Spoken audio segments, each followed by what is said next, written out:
Morning, everyone. So I'll give everyone a few moments. I've realised Instagram needs to let my followers know that I've gone live. I can't resist doing this. Here I am, live from my cupboard. You may notice the backdrop is slightly different. I'm not in my little garden yoga studio. It is freezing in there today, and normally when I go live, I just pop in there for a few moments. It's too cold in there. Plus I thought, you know what, let's go to Amy HQ. So this is the cupboard, literally like, you know, Harry Potter, the cupboard under the stairs. It does feel a little bit like that. It's not quite under the stairs, it's adjacent to the living room. And for those of you that I work one-to-one with, mentoring, you know, I'm often doing it from my cupboard. You're used to this backdrop, but it is literally a cupboard. It's Amy Yoga HQ, and I'm forever joking. This is where the magic happens. It is literally where the magic happens. It's often where I sit with my family in the background, asking me to make them drinks and sandwiches. I don't know if anybody else who works from home and has children in the background, you'll sit down to do something, you've got yourself into the groove, and the next thing you hear is, "Mum, can I have a drink?"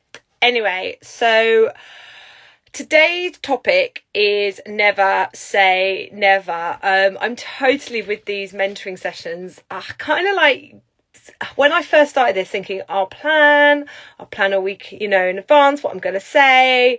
Honestly, I've realised, like with my teaching, to be honest, what's the point of planning? I often change my mind and often just go with what comes to me in a gut instinct. And you know what, that's quite a good thing. This kind of relates, that gut instinct relates a little bit to what I've done this weekend. Like, I do more and more really start to believe that, you know, we have an inner voice, we have an inner wisdom, we have a higher self that, you know, is guiding us. The challenge is sometimes to step back and listen to it. And you'll know when you hear it, like sometimes it's in the shower. Sometimes we all get what I call these downloads in different places. Sometimes it's on a walk. Sometimes it's in the morning as you're waking up, in that space between sleep and awakeness. Mine is always at night, always late at night, and I used to be a bit frustrated that I thought, I'm never getting enough sleep, and why do these ideas come to me late at night? And anyway, I've learnt now just to have a pen and a pad by the side of my bed, and if something comes to me, to write it down and then think about it in the morning. And that's definitely what happened to me this weekend. I'm sure, like all of us, this time last week I was talking about continuing to shine a light, continuing to serve when the world seems dark. And in the light of the current situation in Ukraine, it just feels like things are getting progressively darker, hey? And I know all of us are struggling to comprehend what we're seeing in front of us in the news. And even if you're a bit like me and struggling to really watch the news at the moment, you just have a sense of this terrible stuff happening. And it can be then really hard to see the point of what it is you do. And I definitely felt like that all last week. And, you know, I was thinking, like, where am I going to go with this in terms of March? Because I just got to a point where I thought, you know what? It isn't business as usual for me. I was starting to even feel like, what do I say on social media? You know, what do I say in my newsletter? What do I talk about to my students in my classes? You know, it was, you know, it was starting to really weigh in my mind, and I hadn't slept great. Anyway, here I am on late Saturday night, but 1 a.m. Sunday morning, and this idea comes to me. And you'll see it's at the top, and I'm using my Mentoring Monday to plug this as well. There's no shame here. If you go to my links in my Insta bio, top of that is, you'll see something labeled free stuff. Okay, it takes you to my free stuff page, which is good many number of free courses and classes, ranging from a couple of yin classes, a couple of vinyasa classes, one pregnancy one postnatal one. Then through January and February and this Saturday as well, I've done a series of 5 live workshops. I have just taken the recordings of those 5 live workshops and created 5 free mentoring courses for yoga teachers. So some of that stuff is my stuff that was free anyway. Okay, some of that stuff is new free courses, and some of that stuff is only going to be free in March. It doesn't end there. If you sign up to those free courses and would like to pay me for these free courses, I've set up a Just Giving page where you can donate, and the money in my Just Giving page is going to the Disaster and Emergency Committee's Ukraine appeal. Doesn't end there. I know a couple of you have been hovering over my training courses. And the other day, my mum had for Christmas given me a White Stuff voucher, and I went on to White Stuff to spend my voucher. And on that day, not only was it 20% off, yoo-hoo, they were giving 50% of their profits to Ukraine. And actually, it made me feel really, really good about buying the clothes. So I thought, how can I imitate that?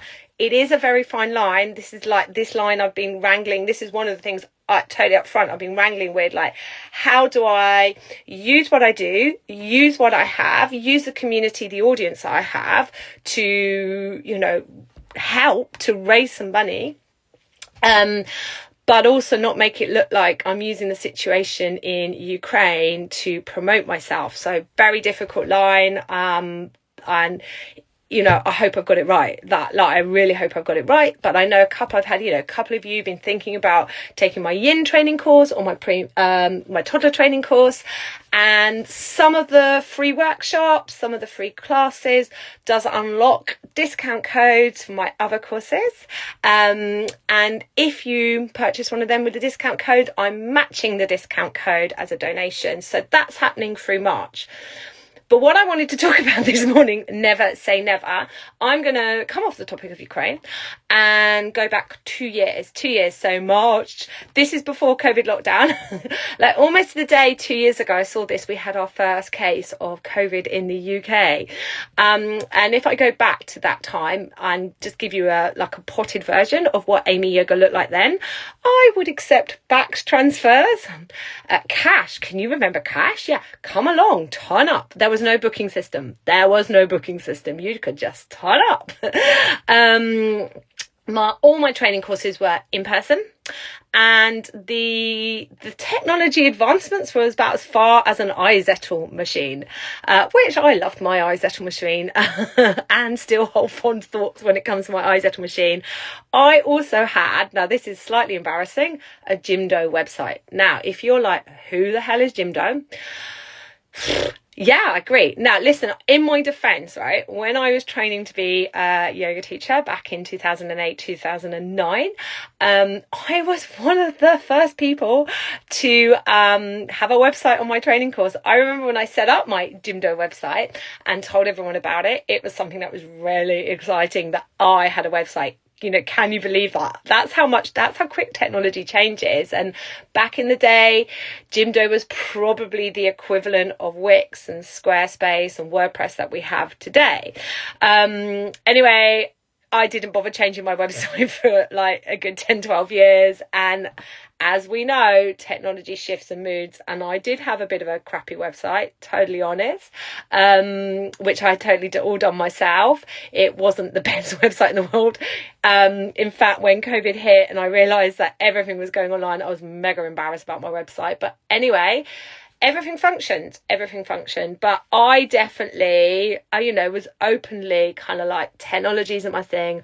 I'm never having a YouTube channel. And the thought that I would teach and train online, the thought that I would create online courses and classes, it wasn't even a thought. It wasn't even like, I hadn't even thought, maybe one day I'll put some of my stuff online. Honestly, it wasn't even on my radar.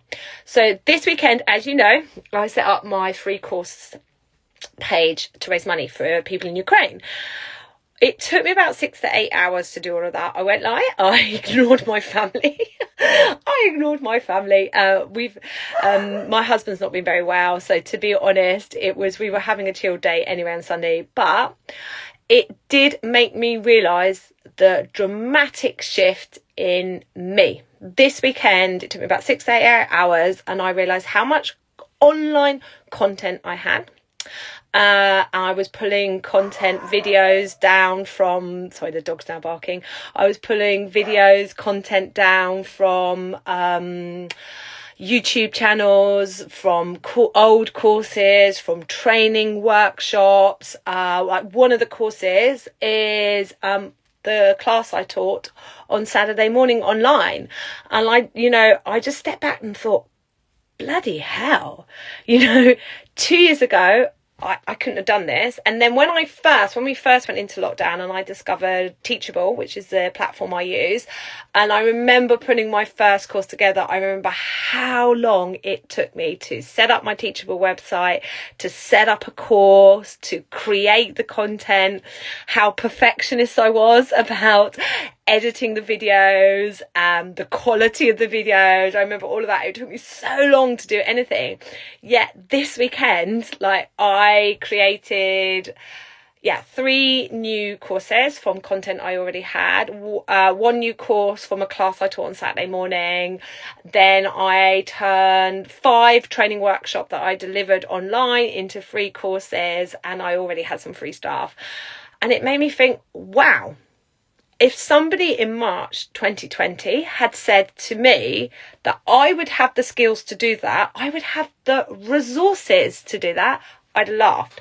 So the message is never say never. I think as yoga teachers, but not just yoga teachers, but wherever, solo entrepreneur, whatever business we're running, we can often unknowingly, subconsciously have a closed mindset. I will be totally upfront that I had a closed mindset when it came to the world of online yoga, and definitely had reservations at first about the possibility of training yoga teachers online as being as successful as training yoga teachers in person. And I did see, and you still see it a bit now, but I did see particularly in that first lockdown, a lot of yoga teachers, going online, being quite vocal about how training shouldn't happen online and training can't happen online. And having trained yoga teachers in person, having run in-person training courses, and now running online training courses, and also a hybrid model when it comes to my foundation yoga teacher training course, having done all 3, all I can tell you is simply there isn't a one size fit all. So if you have just any reservations, any beliefs around yoga classes online, yoga training courses online, I just want you to never say never. There are some people that need to go into a studio to practice yoga, to do their training. There are some people that thrive in an online environment, on an online course. Before being a yoga teacher, I spent 12 years as a classroom music teacher, secondary school.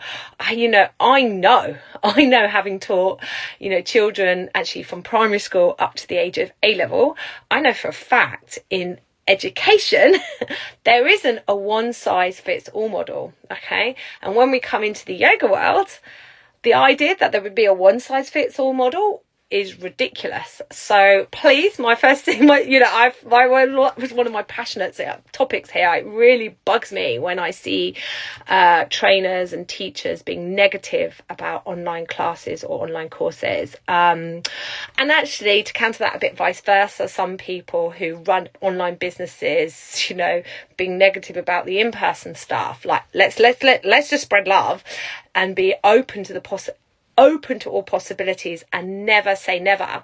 So what I'd like you to do this week in your yoga business or yoga offering, if you don't like that word yoga business, I find that hard. That's why I use the word offering a lot, is think, are there any aspects of it where I am resisting or holding back. Do you need to change your website? I'm with you if you're like, my website's really out of date, I need to move. But, could you create an online course? Like, for example, all of us have a ceiling in terms of how many physical classes we can teach a week. Right? And some of you might be like, I can do 12 classes a week and that's fine. I've got the energy to do that and still can maintain my own self-care. Some of us might be like 1 or 2 classes a week and I'm at my max. Well, there's your ceiling. If those classes are full, you can't spread yoga any further. Okay, you can't increase your capacity to earn money. Okay, and if that feels uncomfortable with you, please challenge that as well, because if you're able to earn more money, you can, if you want, donate more money to the Ukraine appeal, for example. So yeah, what I'm trying to say is, could you create an online course? Could you create some form of online offering that expands out your capacity to share yoga with the world? And I get it, you'll be like, well, I haven't got the technology, all of those things. Feel the fear and do it anyway. Just do it. Okay, never say never. Never say never. And for me personally, I think probably I recently, have swung quite far the other way in terms of like, wow, I run my training online and I only teach vinyasa yoga and yin yoga online, and I've been wondering like, if it gets sunny, maybe I should do some outside yoga, for example. So all the time challenging where you might be stuck. And I just want you to know, if little old me in March 2022, who loved her Izettle machine but was totally happy to have cash, can now have a WordPress website. Someone help me create it, I won't lie. A WordPress website, a teachable website, and accept online payment via my Bookwen site, have a WooCommerce shop. Someone help me set it up. But if I can have all of this stuff, if I can in one day create 3 or 4 new online courses and classes, you can do it too. You can do it too. And all it will do will mean that you are amplifying your ability to spread the light that is yoga. Okay, make it that. It may generate some more revenue, some more income for you. Great. And what you do with that is totally up to you. But don't limit yourself by your technology beliefs. Never say never. All right, my lovelies, I am going to plug just one more time. If you go to the top link in my Insta bio, you will see my free stuff page. Even if you just want to be nosy. If you want to be nosy, check out my free stuff page. If you want to be nosy and see what the quality of my classes, my courses are, honestly, download them. Be nosy. I'm nosy as hell when it comes to other people. I'm forever signing up to courses to just see what it looks like on a different course platform and what tech setup they're using. Hey, here's a true thing. I forever sign up to subscribe to someone's newsletter, and then I often then go to the unsubscribe button to see what email platform they use, or like if someone's got a landing page. This is really sad. This is how much I've changed in the last 2 years. If someone's got a landing page, I often copy and paste the URL so I can see what landing page stuff they're doing. God, maybe I've gone too far. Don't go this far. Don't go this far. But please go to my free stuff links. Feel free to take use of all the free stuff that is there that you feel will help you. Please share it with anyone else that you feel may help you. If you want to donate to my Just Giving appeal, I will deeply appreciate that, but it's not expected. If you do go on to purchase one of my training courses with the discounts, I will deeply appreciate that, but it's really not expected. I am simply trying to use what I've got to share some love, share some light. And yeah, this weekend putting that together has made me realise what a dramatic shift has happened to me and to my business in the last 2 years. And God, if it can be me, it can be you. All right, my lovelies, have a good week. I'm hoping to go surfing now. It is freezing, but sometimes you just got to go. Have a good week, and I'll see you all next Monday. From the cupboard.